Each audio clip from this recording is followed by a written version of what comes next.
তামোলপুৰত বন্যহস্তীৰ আক্ৰমণত পুনৰ নিহত এজন লোক। হাতীয়ে আক্ৰমণ কৰে আউজাৰগুৰি গাঁৱৰ ধনীৰাম নাৰ্জাৰী আৰু সুনীল বসুমতাৰী নামৰ লোক দুজনক। আক্ৰমণৰ ইতিমধ্যে ধনীৰাম নাৰ্জাৰীৰ মৃত্যু হোৱাৰ লগতে সংকটজনক অৱস্থাত আইচিইউত ভৰ্তি হৈ আছে সুনীল বসুমতাৰী। লোক দুজনৰ বাৰীত বন্যহস্তীটোৱে নিশা কলৰ বাগান খাই থকা অৱস্থাত খেদিবলৈ গৈছিল দুয়োজন লোক। হাতীৰ আক্ৰমণৰ বলি লোক দুজন সম্পৰ্কত শহুৰ আৰু জোঁৱাই। মৃত্যু হৈছে জোঁৱাই ধনীৰাম নাৰ্জাৰী। ঘটনাৰ পিছতে এতিয়া হাহাকাৰ লাগিছে পৰিয়ালত। কান্দোনত ভাগি পৰিছে পৰিয়ালৰ লোক।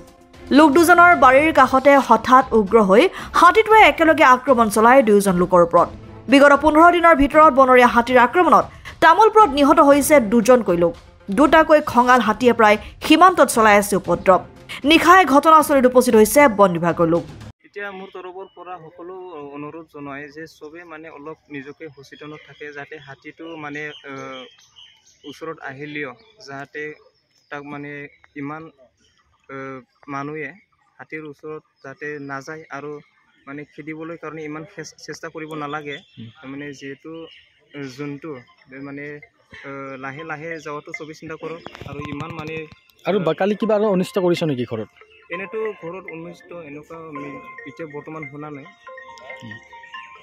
যোৱাকালি আমি যেতিয়া ৰাতি গম পালোঁ হাতী দুটা খঙাল হৈ আছে, লগে লগে আমি এই ঘটনাটো গম পোৱাৰ লগে লগে আমি ফৰেষ্ট ডিপাৰ্টমেণ্টৰ লগত আমি NGO হিচাপে সহযোগ হিচাপে আমি আহিলোঁ।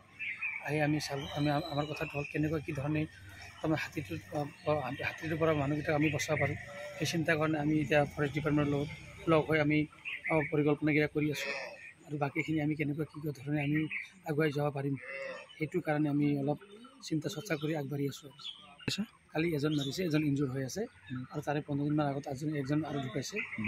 এই ইয়াতে এইটো গ্ৰুপত দুটা আছে হাতী, এই দুটাটো একেবাৰে খঙাল আৰু এটা আছে অকলশৰীয়া হাতী। তেওঁলোকে মাজে মাজে বিভিন্ন প্ৰান্তত যায়, অকল এই জেগাত নহয়। আৰু আজি যদি কুমৰিঘাটৰ বিভিন্ন প্ৰান্তত কালি ইফালে যায়, পৰহি ইফালে যায়। কিন্তু তাৰে ওপৰত আমি ফৰেষ্ট ডিপাৰ্টমেণ্টৰ ফালৰ পৰা আৰু তেখেতসকলক আমি NGO হিচাপে যিখিনি সহযোগ কৰিব লাগে আমি দিনে ৰাতি কৰি আছোঁ।